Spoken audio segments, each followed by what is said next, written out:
Hello student, welcome back to my channel Samrat academy. Student, अगर आप विज्ञान का पेपर देने गए और विज्ञान के पेपर में अगर आप लोगों को कुछ भी नहीं आ रहा है तो विज्ञान के पेपर को आप ट्रिक की मदद से मेरे प्यार बच्चों कैसे पास करोगे। अभी मैंने इंग्लिश के पेपर का बताया था, मेरे प्यार बच्चों जाकर देखिए, उसमें कम से कम बहुत सारे बच्चों का कमेंट आया कि नहीं सर, मुझे इंग्लिश में कुछ नहीं आता था, आपका ही ट्रिक लगा कर लेकर आए हैं। पूरा का पूरा सारे के सारे लड़के जो पढ़ाई करते भी थे ना, वो भी ट्रिक ही लगा कर आए हैं, क्योंकि उनको मालूम था कि जो मैं ट्रिक बताया हूं उसको जेन्युइन बताया हुआ 90-95% उन लोगों के बिल्कुल क्लियर है ट्रिक के मदद से। तो विज्ञान के पेपर का भी फाइनली में ट्रिक लेकर आ गया। और मेरे पास जो सबका ट्रिक अलग अलग होता है, हिंदी का अलग होता है, समाज विज्ञान का अलग था और आपका इंग्लिश का अलग था, साइंस में कुछ अलग एल्गोरिथम चलता है और साइंस का ट्रिक अलग होता है। तो मेरे प्यारों बच्चों, मैं बिल्कुल आप लोगों को ट्रिक की मदद से आपको बता दूंगा कि अगर ये 70 नंबर का पेपर है तो 70 में आराम से आप 50 से लेकर 55 नंबर आसानी से ला दोगे। ज्यादा नहीं मेरे प्यारों बच्चों, तो 50 से 55 नंबर कहीं नहीं गया हुआ है पूरा का पूरा साइंस में। ट्रिक की मदद से बताने वाला हूं मेरे प्यारे बच्चों। एक भी प्रश्न याद करने के लिए नहीं बोलूंगा, बिना पढ़े बिना याद किए केवल ट्रिक से। मेरे प्यारे बच्चों, ये पेपर हमारे पास 2026 बोर्ड का एक वायरल पेपर है 824 आईपी कोड का, और इस पेपर का मैं खुद सॉल्यूशन बोर्ड एग्जाम की कॉपी पे करने वाला हूं, वो भी ट्रिक के मदद से, बिना कुछ पढ़े बिना कुछ याद किए। मेरे प्यारे बच्चों, चलिए सबसे पहले अगर हम बात करें तो सबसे पहले आएगा ऑब्जेक्टिव प्रश्न। कितने ऑब्जेक्टिव प्रश्न रहेंगे? टोटल 20 ऑब्जेक्टिव प्रश्न रहेगा। देखिए, ऑब्जेक्टिव प्रश्न का एक ऐसा ट्रिक मैं आप लोगों को बता दूंगा कि अगर 20 ऑब्जेक्टिव क्वेश्चन मेरे प्यारे बच्चों, तो उसमें से आप 17 से लेकर 18 क्वेश्चन बिल्कुल सही करके आने वाले हो। और मेरे प्यारे बच्चों, इस ट्रिक की मदद से मेरे प्यारे बच्चों, आप 20 में 20 करने का भी क्षमता आपके अंदर आ जाएगा। कौन सा बहुविकल्पीय प्रश्न का ट्रिक है मेरे प्यारे बच्चों, चलिए मैं आप लोगों को बताता हूं। इसे खुद में सॉल्व करके आप लोगों को दिखाने वाला हूं, ताकि आपको यकीन हो पाए कि हाँ, ये ट्रिक काम कर रहा है कि नहीं कर रहा है। चलिए सबसे पहले अगर हम बात करें मेरे प्यारे बच्चों बहुविकल्पीय प्रश्न का ट्रिक का, तो इसको मैं साइड करता हूं, यहां पे मैं आपको समझाने का प्रयास करता हूं। देखिए, अगर हम बात करें एमसीक्यू क्वेश्चन का, एमसीक्यू मतलब होता है मेरे प्यारे बच्चों मल्टीपल चॉइस क्वेश्चन, मतलब कि ऑब्जेक्टिव प्रश्न होता है। देखिए, बहुविकल्पीय प्रश्न आता है आपके पेपर में 20 नंबर का, ठीक है, और आपको चाहिए कम से कम 20 में मेरे प्यारे बच्चों, अगर आपके 15 और 16 क्वेश्चन भी सही हो जाएगा ना बिना पढ़े, तो समझिए कि बहुत होता है 15-16 नंबर। कैसे लाओगे? देखिए, सबसे पहले अगर हम बात करें कि एमसीक्यू का ट्रिक क्या होता है, उसको समझिए, नोट कर लीजिए मेरे प्यारे बच्चों, इसका नोट्स बना लीजिए इस ट्रिक का, और यही अप्लाई करके आप लोगों को साइंस के पेपर में आना है। देखिए, बहुविकल्पीय का ट्रिक यह कहता है कि कोई भी प्रश्न एक रहेगा, उसके 4 ऑप्शन आएंगे, ए, ऑप्शन बी, ऑप्शन सी और ऑप्शन डी। इन चारों ऑप्शन में कोई ना कोई एक ऑप्शन सही होगा। देखिए, रूल नंबर फर्स्ट क्या कहता है उसको नोट कीजिए। रूल नंबर फर्स्ट ये कहता है कि अगर इन चारों ऑप्शनों में से कोई ऑप्शन अगर आ जाए कि इनमें से सभी, ध्यान दीजिएगा इसका ट्रिक अलग होता है मेरे प्यारे बच्चों, इनमें से सभी अगर आ गया मेरे प्यारे बच्चों, तो आप मेरे प्यारे बच्चों यकीन मानिए 99% मेरे प्यारे बच्चों दावा करता हूं कि यह वाला ऑप्शन सही होगा। अगर इनमें से सभी आ गया, चारों ऑप्शन में से कोई एक ऑप्शन, 99% की वही वाला ऑप्शन आप लोगों का सही होगा।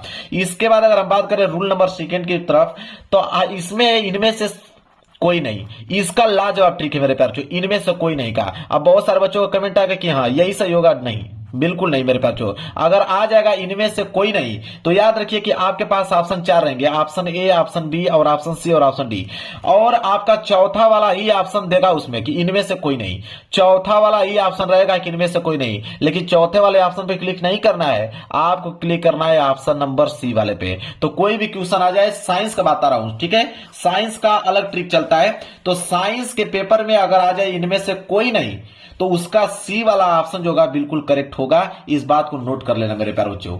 इसके बाद रूल नंबर अगला है, रूल नंबर तीसरा। देखिए, रूल नंबर तीसरा यह कहता है कि अगर चारों ऑप्शनों में से कोई एक ऑप्शन, ये देखिए कि ए व दो दोनों सही हैं, मतलब पहला और ऑप्शन दूसरा दोनों सही है, तो मेरे प्यारे बच्चों ये भी आपका 99% चांस है कि यही वाला ऑप्शन सही होता है, ठीक है, पहला और दूसरा दोनों सही है अगर ये वाला क्वेश्चन आ जाता है तो। इसके बाद अगर हम बात करें अगला क्वेश्चन की तरफ, अगला क्वेश्चन का नियम क्या कहता है? कहता है रूल नंबर 4, कहता है कि अगर आपके पास ऑप्शन 4 है, ए बी सी डी, अगर 4 ऑप्शन है, इन चारों ऑप्शन में से कोई एक अलग ऑप्शन देखे, विचित्र प्रश्न जिसे बोलते हैं मेरे प्यारे, विचित्र विकल्प आप इसको कह सकते हैं। अगर विचित्र ऑप्शन दिखे, मतलब अलग टाइप के ऑप्शन दिखे, तो वही वाला ऑप्शन बिल्कुल सही होगा। क्योंकि बहुत सारे क्वेश्चन ऐसे होते हैं साइंस के पेपर में कि एक ऑप्शन एकदम बिल्कुल अलग देगा और वही करेक्ट ऑप्शन होता है, बच्चे कंफ्यूज हो जाते हैं और उसको नहीं करते हैं, तीनों में से कोई ना कोई कर लेते हैं, लेकिन वही वाला करेक्ट होता है, ठीक है। अब आप ही बताइए कि आपके पास ऑप्शन ए, ऑप्शन बी और ऑप्शन सी और ऑप्शन डी है। अगर मेरे प्यारे बच्चों यहाँ पे 2 ओम दिया है, यहाँ पे 4 ओम दिया है, यहाँ पे 5 ओम दिया है, बात समझिए, और यहाँ पे 7 एम्पियर दिया है, तो बहुत सारे बच्चे सोचेंगे कि यहाँ पे कुल सब ओम में दिया है, तो इन्हीं तीनों में से एक सही होगा, ऐसा होता नहीं है। आपका बीच तरफ ऑप्शन क्या है, एम्पियर, क्योंकि तीनों तो सेम है, ओम ओम, एक आपका एम्पियर है, यही वाला सही होगा। इस तरह के क्वेश्चन बनते हैं साइंस में, आपको बता देता हूं। और साइंस में कथन और कारण के क्वेश्चन बनते हैं मेरे प्यारों, पूरा ऑब्जेक्टिव का मेरे प्यारों ट्रिक ही लेकर आ गया हूं। कथन और कारण, जब कथन और कारण का मेरे प्यारों आ जाए तो दो ही ऑप्शन सही होता है, या तो ऑप्शन ए या तो ऑप्शन सी, दो ही ऑप्शन सही होता है कथन और कारण का। अब लास्ट ट्रिक बताने वाला हूं ऑब्जेक्टिव प्रश्न का, कि अगर चारों ही ऑप्शन अलग हो, option A, option B, option C और ऑप्शन डी, चारों ही ऑप्शन अलग हो मेरे प्यारों बच्चों, अलग हो, तब कौन सा लगाओगे मेरे प्यारों बच्चों, वहां पे ट्रिक लगाओगे तुक्का वाला। अब तुक्का किस पे लगाना है, तो ऑप्शन ए पे लगाना है और ऑप्शन सी पे लगाना है मेरे प्यारों बच्चों। देखिए अगर 20 बहुविकल्पीय प्रश्न है तो 20 में से मैं आपको बता दूं कि कम से कम 13 से लेके 14 क्वेश्चन मेरे प्यारों बच्चों ऑप्शन नंबर ए और ऑप्शन सी सही होता है, और यहां से लेके आपके 6 से लेके 5 क्वेश्चन ऐसे होते हैं जिसमें बी और ऑप्शन डी सही होता है। तो अधिकतर आपको ऑप्शन ए और ऑप्शन सी पे लगाना है। अगर आपको लग रहा है कि ऑप्शन ए और ऑप्शन सी सही नहीं है, तब जाके आप मेरे प्यारों बच्चों ऑप्शन बी और ऑप्शन डी पे लगाइएगा।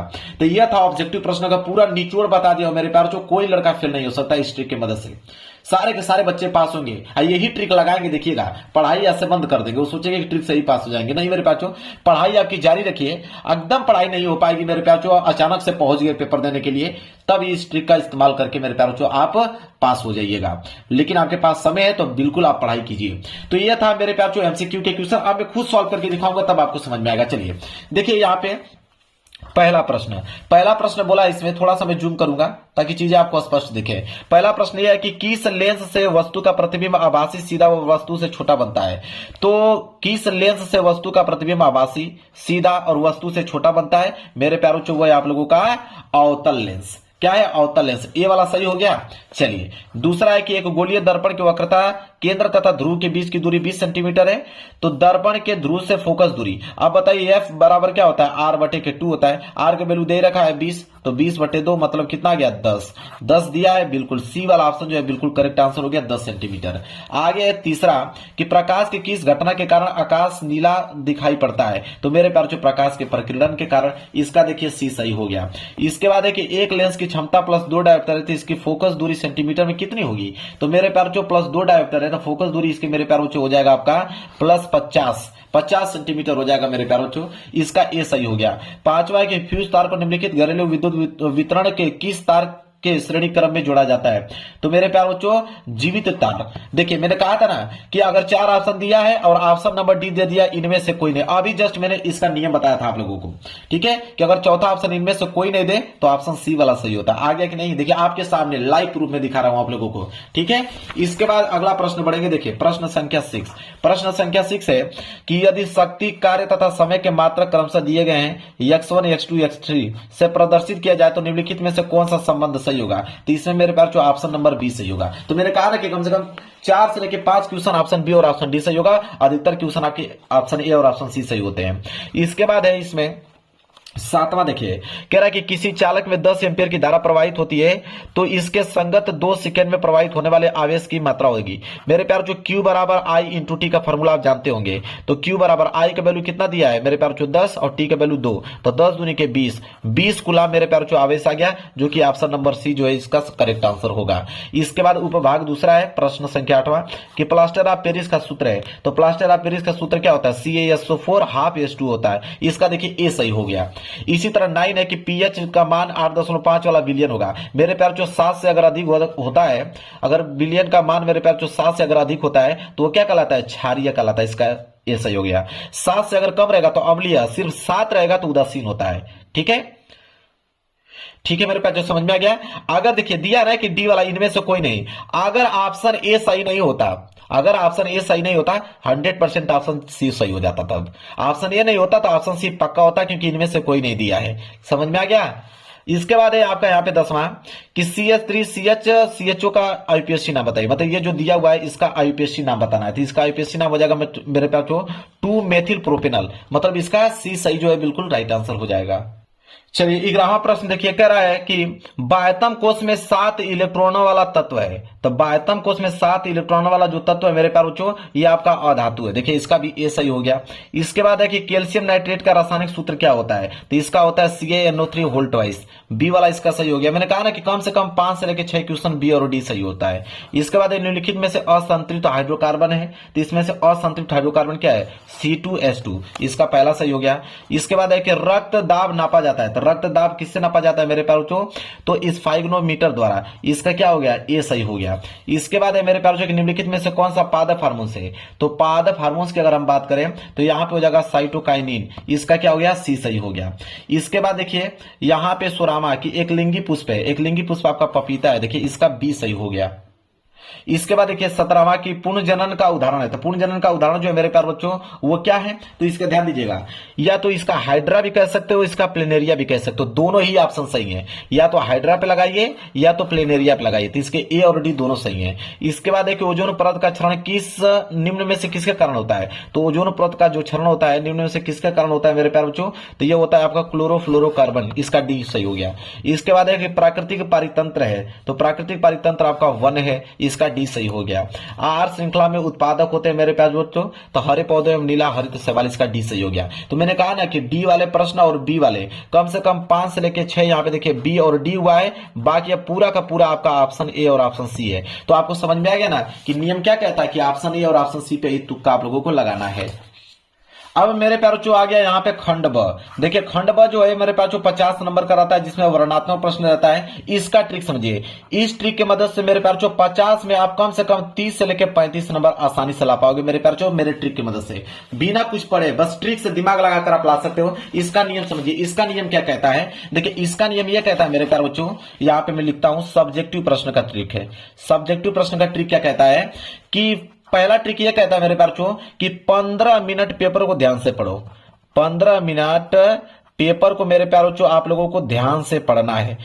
ये काम मेरे प्यारे बच्चों पहले करना है, जैसे पेपर मिलेगा आप 15 मिनट पेपर को पढ़ लीजिएगा। यकीन मानिए कि जब 15 मिनट आप पूरा का पूरा पेपर को पढ़ लोगे तो उसमें से कम 4 या 5 क्वेश्चन ऐसा होगा जो कि आप लोगों को याद होगा। जब पूरा का पूरा पेपर पढ़ोगे ना तो 4 से 5 ऐसा क्वेश्चन होगा जो आप लोगों को याद होगा, और उन क्वेश्चनों को सबसे पहले आप लोगों को करना है। इसीलिए मैं आप लोगों को कह रहा हूं कि पहले पेपर पढ़ लीजिए, क्योंकि आपको मालूम चल जाएगा कौन सा प्रश्न आ रहा है, तो उसको पहले आप लोगों को करना है सुंदर हैंडराइटिंग में। इसके बाद देखिए ध्यान से, रूल नंबर सेकेंड यह कहता है मेरे प्यारे बच्चों कि आपको ज्यादा पेज लिखने की आवश्यकता है। मतलब साइंस में भी आप बढ़ा चढ़ाकर थोड़ा सा लिख सकते हो, एक्सप्लेशन कर सकते हो मेरे प्यारे बच्चों, क्योंकि इसमें एक्सप्लेशन करने के लिए देता है। तो थोड़े से नियम को आप थोड़ा सा लंबा चौड़ा करके उसमें सूत्र वगैरह ऐड करके डायग्राम वगैरह बनाकर मेरे प्यारे बच्चों उसको थोड़ा सा लॉन्ग कर सकते हो। ज्यादा पेज लिखोगे तो आपको संभवतः ज्यादा ही नंबर मिलने के चांसेस हैं। इसके बाद तीसरा ये मेरे प्यारे बच्चों कि कीवर्ड को पकड़ो।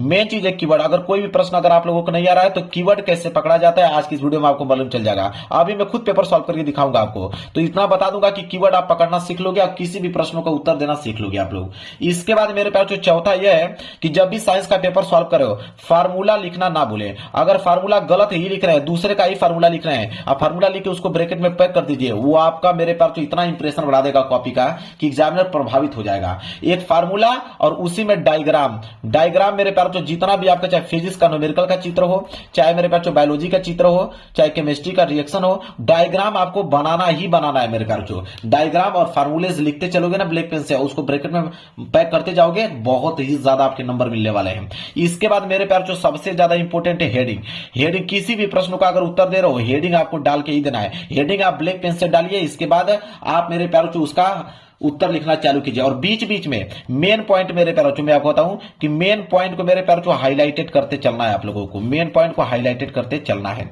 यह सब्जेक्टिव प्रश्न का भी मैं दिखाता हूं। देखिए मान के चलिए यह आप लोगों का पेपर है, यहां पे प्रश्न संख्या 21 आ गया। बोला है कि दृष्टि दोष किसे कहते हैं, तो दृष्टि दोष मतलब आंखों के दोष को हम लोग दृष्टि दोष कहते हैं। ठीक है, आंखों के दोष को हम लोग दृष्टि दोष कहते हैं। PQR 3 व्यक्तियों में से दृष्टि दोष के निवारण प्रयुक्त लेंसों के नाम लिखिए। लेंस का नाम लिखना अब मैं बताता हूं, आपको नहीं आ रहा है। जैसे पहला प्रश्न है कि P केवल निकट की वस्तु को स्पष्ट देख पाता है परंतु दूर की वस्तु को नहीं देख पाता है। आपको कंसेप्ट मालूम हो न मालूम हो, आप डायरेक्ट लिख दीजिए उत्तर लेंस।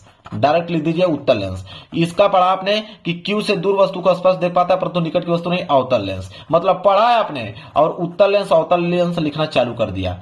ठीक है, आपको कुछ ना कुछ आप लोगों को लिखना है। फिर बोला है कि आर न तो दूर की वस्तु और न ही स्पष्ट देख पाता है, तो वो क्या है? ठीक है, देख पाता है। इसमें किसमें, तो इसमें क्या कीजिएगा कि उत्तल लेंस हो गया, इसमें अवतल हो गया, इसमें आप द्विफोकसीय लेंस लिख दीजिएगा, द्विफोकसीय लेंस लिख दीजिएगा। समझ में आया? मतलब किसी न किसी करके आपको उसको प्रश्नों को उत्तर देना ही देना है। इसके बाद मान लीजिए कि बोला है कि जल तथा कांच में प्रकाश की चाल दिया हुआ है, ठीक है। बोला है कि निम्नलिखित अपवर्तनांक की गणना कीजिए। बोला है कि पानी के सापेक्ष कांच का अपवर्तनांक, कोई दिक्कत नहीं है, जो वैल्यू दिया है 2.25 × 10⁻8, इसको ऊपर कर दो और इस वाले वैल्यू को क्या कर दो मेरे प्यारे बच्चों, आप नीचे कर दो, इससे काट दो, इसमें भाग दे के आंसर ला दो। अगर ये वाला करना होगा कि वायु के सापेक्ष कांच का, तो इसको ऊपर कर दो, इसको नीचे कर दो, भाग दे दो, इसका आंसर आ जाएगा। समझ रहे हैं? मतलब आपको इसका हल करना ही करना है, किसी कीमत पे छोड़ना नहीं है। इसके बाद बोला है मेरे प्यारे बच्चों कि किसी चाल का प्रतिरोध किन किन बातों पर निर्भर करता है। ठीक है, प्रकार की निर्भर करता है। और एक तार का प्रतिरोध आर है तो प्रतिरोधों के मान कितना हो जाएगा जब उसी पदार्थ के तार की लंबाई दोगुना और त्रिज्या आधी हो जाए। तो बिल्कुल आप लिखते चलिए कि प्रतिरोध किन किन बातों पर निर्भर करता है। किसी चालक का प्रतिरोध लिख दीजिएगा कि उसके तार की मोटाई पे, ठीक है। विद्युत धारा बढ़ेगा तो भाई यहाँ पे उसकी धारा का मान भी बढ़ेगा, ठीक है।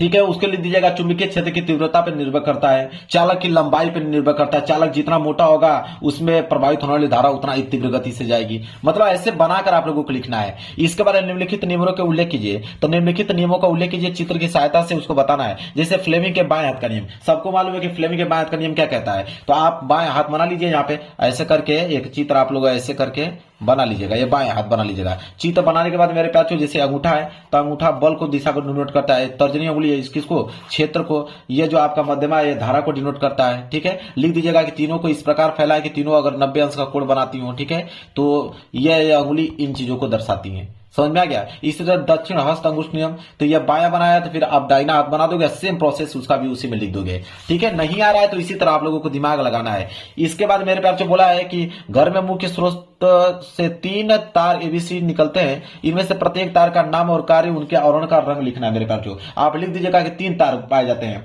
एक विद्युतमय तार, एक उदासीन तार पाया जाता है, भू संपर्की तार। तीनों को अलग अलग लिख सकते हैं। जैसे विद्युतमय तार में लिख दीजिएगा कि यह वोल्टेज को पहुंचाता है, ठीक है, ये लाल रंग का होता है, भूरे रंग का हो सकता है। उदासीन वो तार होता है जो उपकरणों से धारा वापस ले जाता है, यह नीले रंग का होता है। भू संपर्की तार में लीजिएगा कि इसमें आमतौर पर कोई धारा नहीं बहती है और यह मेरे पास जो हरे रंग का होता है। इस तरह आप लोगों को बनाकर कुछ ना कुछ लिखना है। इसी तरह बोला है कि एथेनॉल के 2 रासायनिक गुणों के रासायनिक समीकरण लिखिए। समीकरण लिखने के लिए दे दे, और आप लोगों को कुछ भी नहीं आ रहा मेरे प्यारे कि समीकरण आप कैसे लिखोगे, तो देखिए मैं बताता हूं इसका तरीका। जैसे मान लीजिए कुछ भी लीजिए, जैसे आपका SCaOH whole twice plus Cl2, फिर इनको कर दीजिएगा CaCOL2 प्लस यहाँ पे 2H2O। इस तरह अपने से रिएक्शन कुछ ना कुछ आपको लिखते चलना है। 2 रिएक्शन लिख दोगे काम हो जाएगा, ठीक है। इसी तरह एसिटिक अम्ल के 2 आप रासायनिक समीकरण लिख दीजिएगा।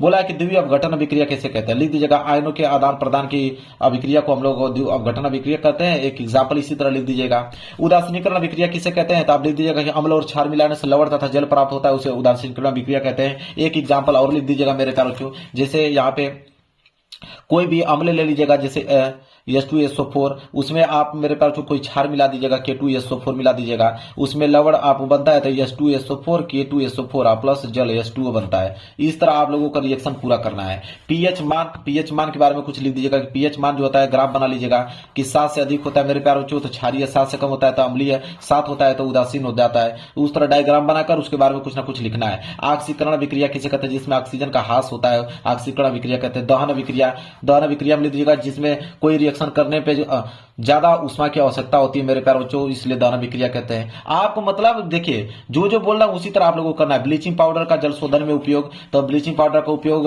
मेरे प्यारे बच्चों दाग धब्बों को मिटाने के लिए किया जाता है मेरे प्यारे बच्चों, ठीक है। और वहां पर लिख दीजिएगा रेशमी सूत्र उद्योग में प्रयोग किया जाता है। प्लास्टर ऑफ पेरिस से जिस्म प्राप्त करने के रासायनिक समीकरण कुछ भी लिख दीजिए, ठीक है। प्लास्टर ऑफ पेरिस जैसे CaSO4 हाफ H2O लिख दीजिएगा, इसमें मेरे प्यारे बच्चों पेरिस मिला दीजिएगा और 1/2 K2SO4 और यहाँ पे कुछ ना कुछ रिएक्शन जोड़कर इसका आप लिख दीजिएगा कि प्लास्टर ऑफ पेरिस से मेरे पास जो जिप्सम प्राप्त हो गया। संक्षारण जानते ही हैं भाई, संक्षारण जब कोई वस्तु को हम लोग इस तरह छोड़ देते हैं नमी के कारण आकर वो रिएक्शन कर उसमें मेरे प्यारों को एक पतली परत बना लेता है, ठीक है, जो कि वस्तु को धीरे धीरे नष्ट करने लगता है, जिसे वहां पे संक्षारण पैदा होता है। समझ रहे? आपको इसी तरह लिखकर पूरा का पूरा ये पेपर को मेरे पास सॉल्व कर देना। इसी तरह ओजोन परत के आपको मालूम है कि ओजोन परत हमारे पैराबैंगनी हानिकारक किरणों से बचाती है। ठीक है, यहाँ पे खाद्य श्रृंखला, खाद्य जल की क्या किसे, कायिक प्रवर्धन किसे कहते हैं, मुकुलन किसे कहते हैं। मुकुलन वो होता है मेरे बच्चों की अगर कोई किसी जीव को अगर दो भागों में काट देते हैं तो पुनः फिर वो परिवर्तित होकर अपने नए जीवों में कन्वर्ट हो जाता है। मानव मस्तिष्क का कोई एक आप लोगों का ऐसे ऐसे करके मेरे पास जो कुछ ना कुछ इस तरह ट्रिक मतलब चित्र बनाकर उसका नामकरण कर दीजिएगा, मानव मस्तिष्क बन जाएगा। उसका क्रिया विधि लिख दीजिएगा कि कैसे दिमाग काम करता है, पारितंत्र में ऊर्जा का प्रवाह कैसे होता है। तो पारितंत्र एक आपका कीवर्ड हो गया, इसको हेडिंग बना लीजिएगा, उसके बारे में लिखना चालू कर दीजिएगा। ऊर्जा क्या होता है, ऊर्जा के बारे में लिखना चालू कर दीजिएगा। प्रवाह क्या होता है, प्रवाह के बारे में लिखना चालू कर दीजिएगा। ये कीवर्ड है, समझ में आया? पेपर हो गया समाप्त। आप बताइए, पेपर हो गया बिल्कुल समाप्त। कुछ भी याद करने के लिए बोला है, कुछ भी नहीं, बस लिखते चलना है। आप लोगों को पूरा का पूरा पेपर सॉल्व कर दोगे। वीडियो पसंद है तो वीडियो को लाइक कर देना, चैनल पर नए हो तो चैनल को जरूर सब्सक्राइब कर लेना। मिलेंगे एक प्यारे से नेक्स्ट वीडियो में, तब तक के लिए धन्यवाद।